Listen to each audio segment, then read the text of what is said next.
medium kita katakan kalau di politeknik medium online lah, ada yang kita akan gunakan CDOS semua. Okay. So untuk taklimat e-learning kita ada Puan Zuliana Zainal Abidin. Okay, Puan Zuliana dah pun berada dalam talian. So saya akan serahkan taklimat ni kepada Puan Zuliana. Jemput Puan Zuliana. Okay, terima kasih Puan Nurji. Assalamualaikum dan selamat sejahtera. Tahniah dan selamat datang kepada semua pelajar baru ke Politeknik Port Dickson. Taklimat e-learning ini akan menerangkan kepada para pelajar mengenai platform pembelajaran yang digunakan di Politeknik Port Dickson. Saya akan sharekan slide saya. Boleh dengar ya? Ya, boleh dengar Puan. Boleh Puan. Boleh Puan. Boleh Puan. Ya Puan. Clear ya? Okay, good. Boleh Puan.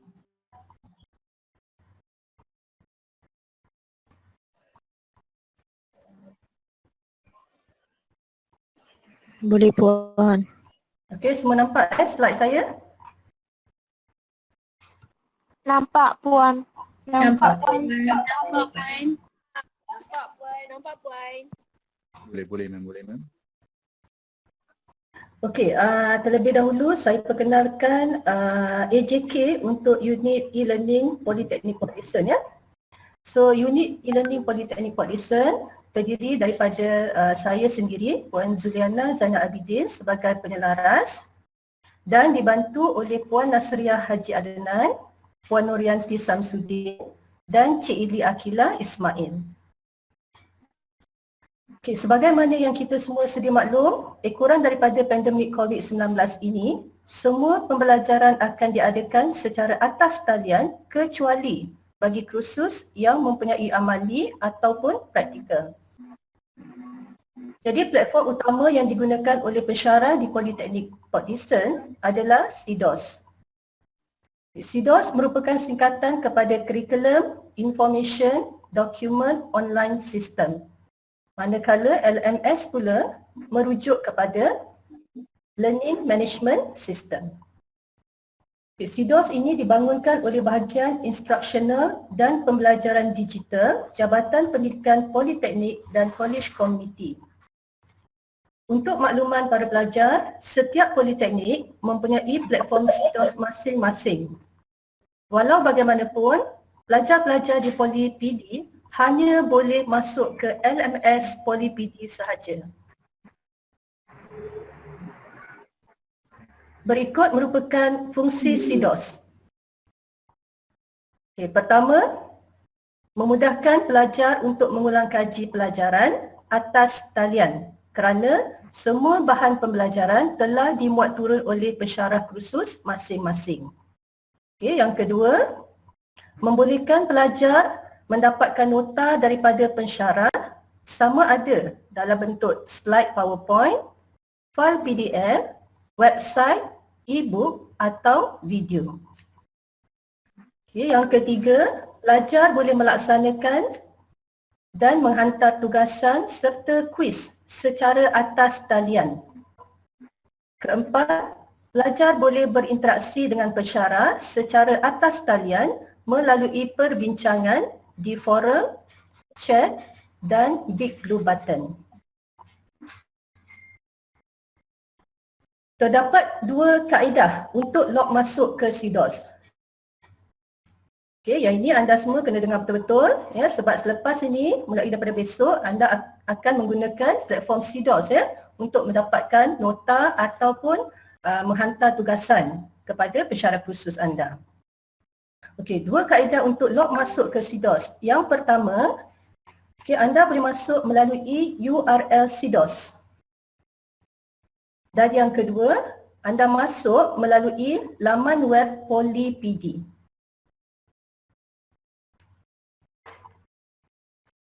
Jika pelajar menggunakan kaedah yang pertama, so anda typekan cdos.edu.my pada browser seperti Mozilla Firefox ataupun Google Chrome.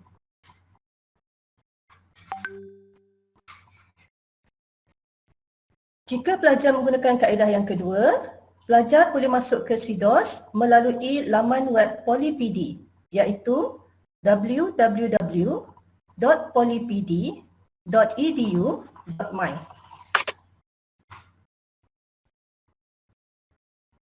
Untuk kaedah yang kedua, setelah anda masuk ke laman web PolyPD, sila pilih menu pelajar dan seterusnya pilih manual SPMP dan CIDOS. Klik pada menu CIDOS.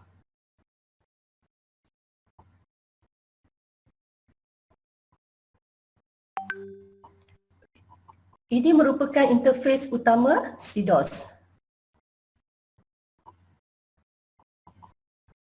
Untuk log masuk ke dalam platform, sila klik pada ikon user.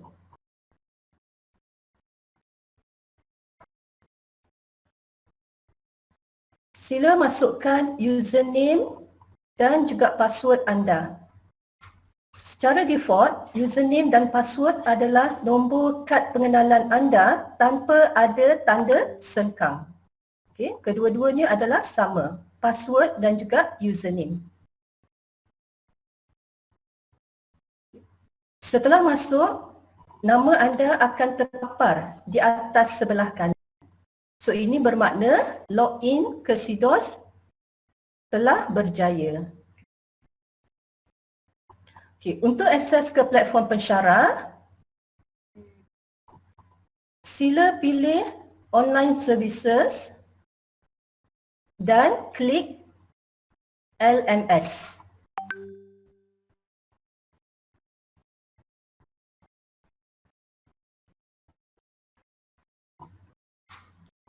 Okay, kemudian klik pada site home dekat atas sebelah kiri.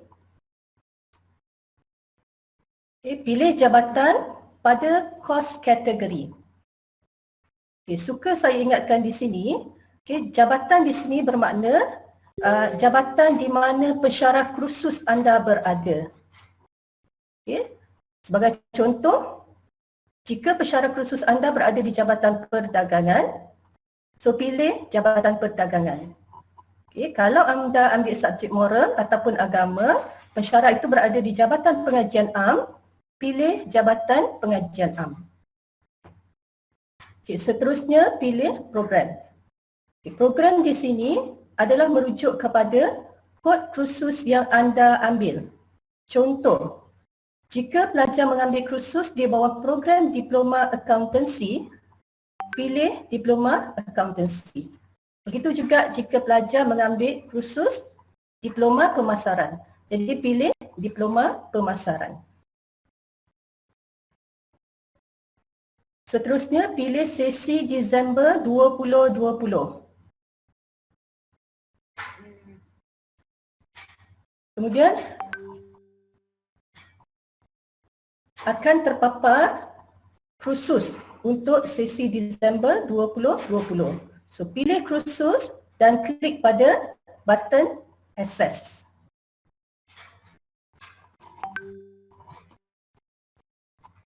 Sila masukkan enrollment key yang akan diberi oleh pensyarah kursus masing-masing. Enrollment key di sini bermaksud password bagi setiap kelas untuk sesuatu kursus. So yang ini akan diberi oleh pensyarah kursus masing-masing nanti.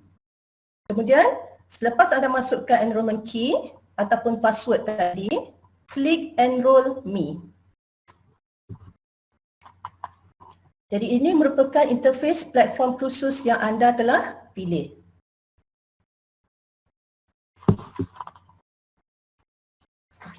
Untuk muat turun course outline ataupun nota, pelajar hanya perlu klik pada ikon tersebut. Okey, contoh di sini pensyarah ni dah masukkan course outline bagi kursus tersebut. So klik pada course outline. So di bawah ni adalah nota. Jadi klik pada nota tersebut untuk muat turun nota dan juga course outline. Okay, seperti yang saya maklumkan awal tadi, selain daripada memuat turun nota, pelajar juga boleh menghantar assignment melalui CIDOS. So caranya adalah anda klik pada assignment yang diberikan oleh pensyarah khusus. Okey, kemudian klik add submission. So, untuk muat turun file, anda ada dua pilihan. Anda klik pada ikon add file di sini, ataupun anda dragkan dan juga drop file tersebut dalam kotak ni. So, ada dua pilihan. Okay. Jika pelajar pilih add file tadi, yang pertama, so klik pada upload file. Kemudian anda browse untuk pilih file.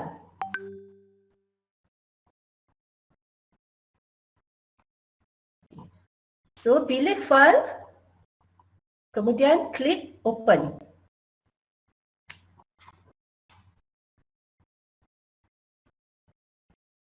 Okay, seterusnya anda klik upload this file. Okay. Jadi bila nama file yang dipilih dah keluar dalam kotak ni, okay, anda klik save changes.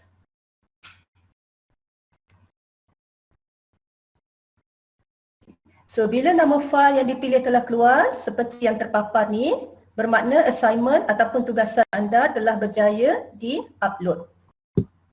Akhir sekali, pelajar hanya perlu klik submit assignment. Okay, assignment yang dihantar akan disemak dan juga diberikan markah oleh pensyarah khusus masing-masing. Okay, seterusnya, anda juga boleh attempt ataupun melaksanakan kuis dalam CIDOS. So caranya, anda klik pada ikon kuis. Okay, kemudian paparan ini akan keluar. Jadi kalau tengok ini merupakan arahan kepada kuis yang akan anda laksanakan. Okay.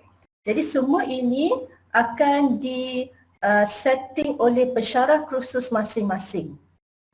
So attempt allowed bermakna anda hanya boleh attempt ataupun ambil kuis ini sekali sahaja.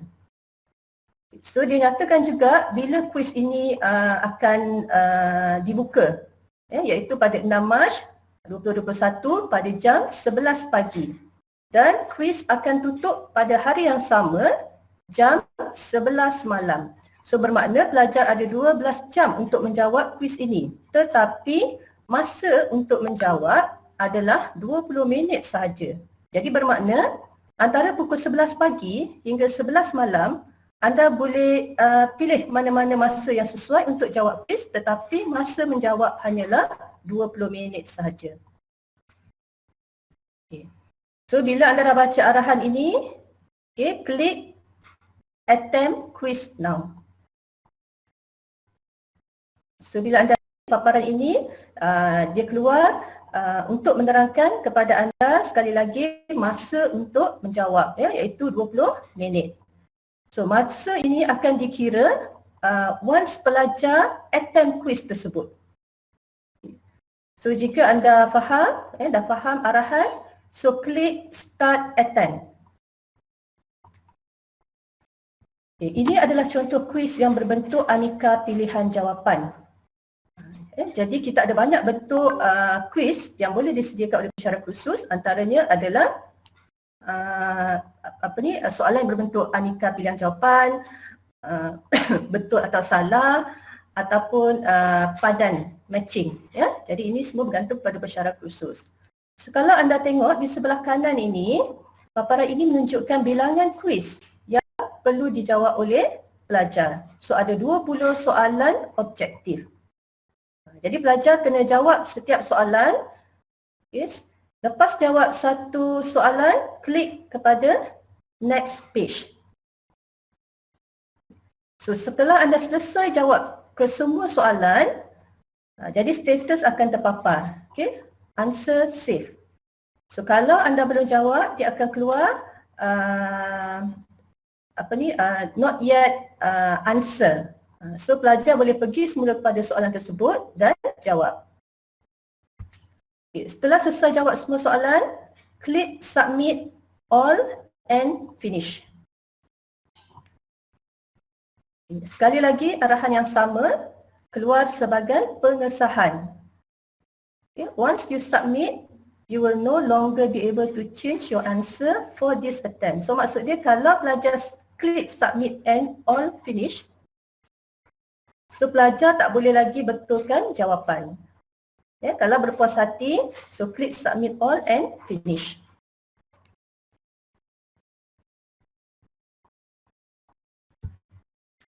Okey, setelah kuis dihantar, ya, anda akan dapat lihat semula kuis yang telah anda jawab berserta dengan jawapan yang betul. So contoh soalan yang pertama tadi, anda jawab A, tapi jawapan dia salah. Sebenarnya jawapan dia adalah B. So dekat bawah ni dia dah bagi dah jawapan yang betul. Di sebelah atas kanan ni, ini adalah dia menunjukkan jawapan yang betul dan juga jawapan yang salah semasa anda menjawab kuis tadi. So hanya ada 3 saja jawapan yang betul, yang lain semua salah. Sini juga di paparan juga dinyatakan bila anda mula kuis, bila tamat masa yang diambil untuk melaksanakan kuis dan juga berapa grade yang anda dapat. Walau bagaimanapun, paparan ini bergantung kepada setting yang dibuat oleh pensyarah kursus. Kalau pensyarah kursus tak set untuk paparkan markah anda, jadi dia tak akan keluar. So ini paparan yang terakhir untuk kuis lah. Jadi anda punya markah adalah 15/100.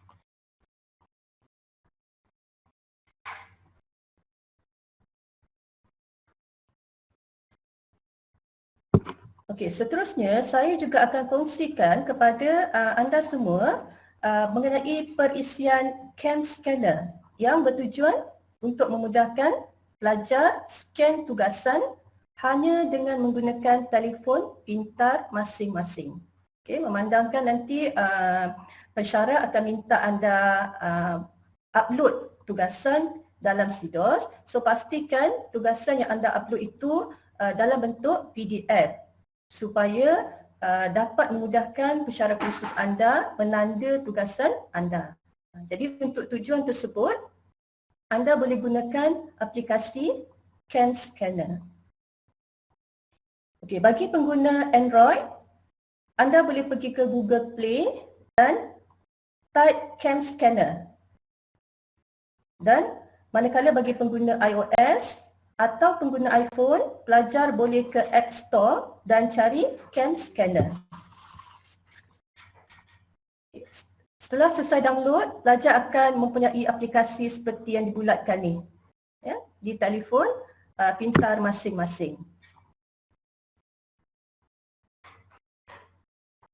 Okey, langkah yang kedua, anda buka aplikasi CAM Scanner dan imbas tugasan yang telah diselesaikan dengan menggunakan kamera.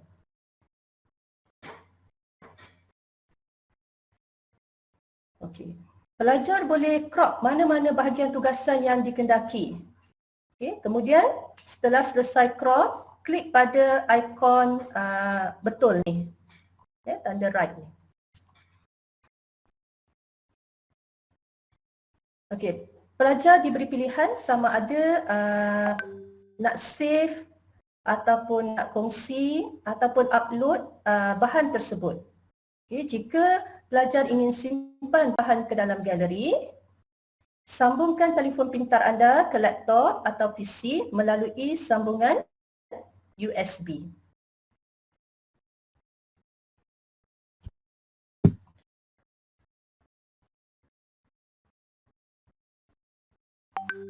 Okey.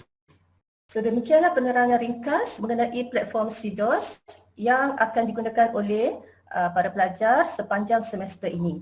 Saya harap dengan penerangan ringkas ini dapat membantu anda semua menjalani pembelajaran secara atas talian dengan lebih mudah dan berkesan.